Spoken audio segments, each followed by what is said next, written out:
الحمد للہ وحدہ والصلاة والسلام علی من لا نبی بعدہ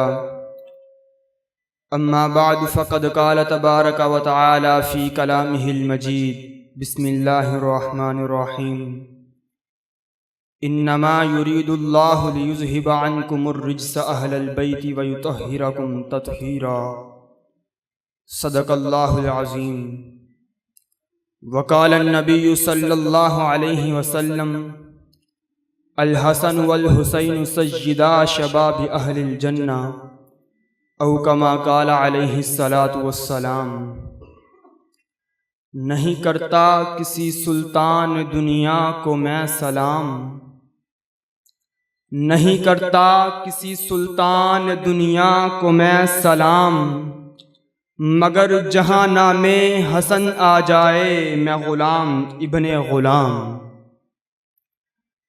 سخن شناسان محفل، مکتب عشق کے ہم سفر ابابیلو،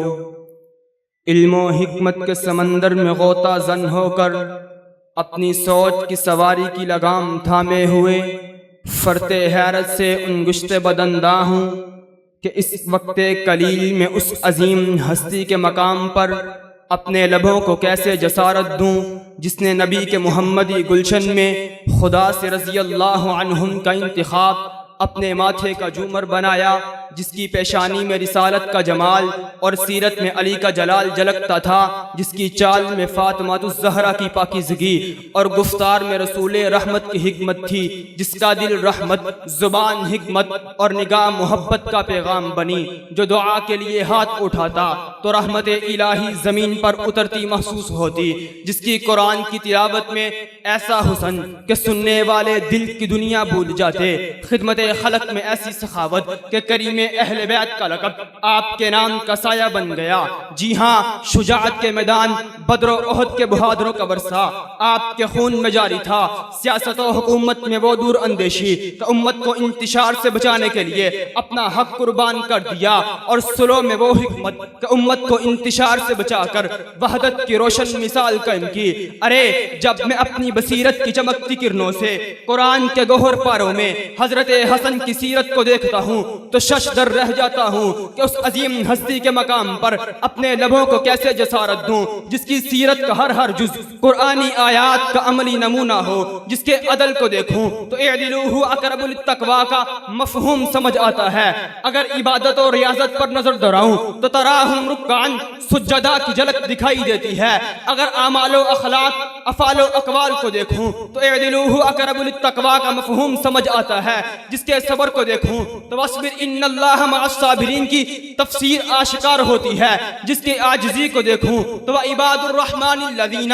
یمشون علی الارض ہونا کی حقیقی تفسیر نظر آتی ہے۔ جس کی تطہیر کو دیکھوں تو قرآن پکار اٹھتا ہے انما یرید اللہ لیذہب عنکم الرجس اہل البیت ویطہرکم تطہیرا۔ جس کی ولایت کو دیکھوں تو قرآن یوں موتی بکھیرتا ہے انما ولیکم اللہ ورسولہ۔ جس کی صلح کو دیکھوں تو قرآن والصلح خیر کا منظر پیش کرتا ہے۔ جس کے جہاد کو دیکھوں تو وجاہدوا فی سبیل اللہ حق کا جہاد ہی کا عملی نمونہ نظر آتا ہے۔ الغرض اسی پر بس نہیں بلکہ قرآن نے جو اوصاف صحابہ کے بیان کیے وہ امام حسن میں بھی نمایاں طور پر پائے جاتے ہیں۔ اگر صحابہ اولئک هم المؤمنون کے مصداق ہیں تو حسن بھی سچے مومن ہیں۔ اگر صحابہ اولئک هم الفائزون کی بستان کے بلبل ہیں تو حسن بھی گلشن محمدی کا ایک پھول ہے۔ اگر صحابہ اولئک هم المفلحون کی بشارت سے مبشر ہیں تو حسن بھی دنیاوی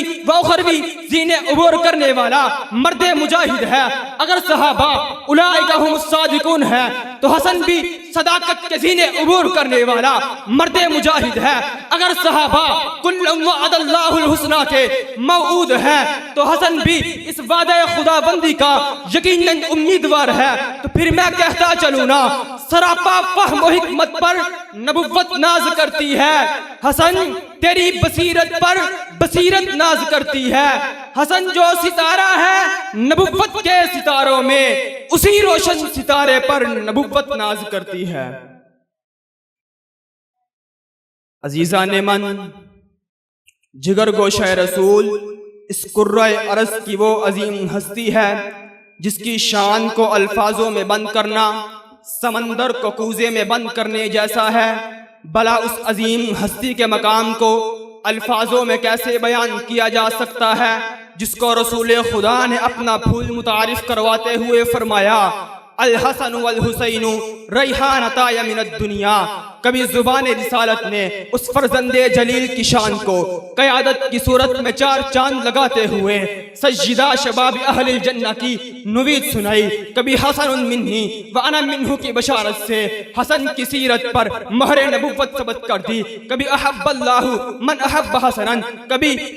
کبھی من احب حسنا فقد احبنی سے محبان حسن کو اپنا محب قرار دیا، تو کبھی من ابغض حسنا فقد ابغضنی سے دشمنان حسن کے گلوں میں لعنوا فی الدنیا والآخرہ کا پٹا ڈال کر ان کو واصل جہنم قرار دیا۔ ارے جب امت کا شیرازہ بکھر چکا تھا، تلواریں نیام سے نکل چکی تھی، خون بہنے کو تھا، تب امت کو جوڑنے کے لیے، دین کی بقا کے لیے اپنا حق قربان کر کے ان یصلح بہ بین فئتین عظیمتین کی پیشن گوئی پوری کر کر امت کو یہ پیغام دیا کہ فنا فی اللہ کی تہ میں بقا کا راز مضمر ہے، جسے مرنا نہیں آتا اسے جینا نہیں آتا۔ وما توفیقی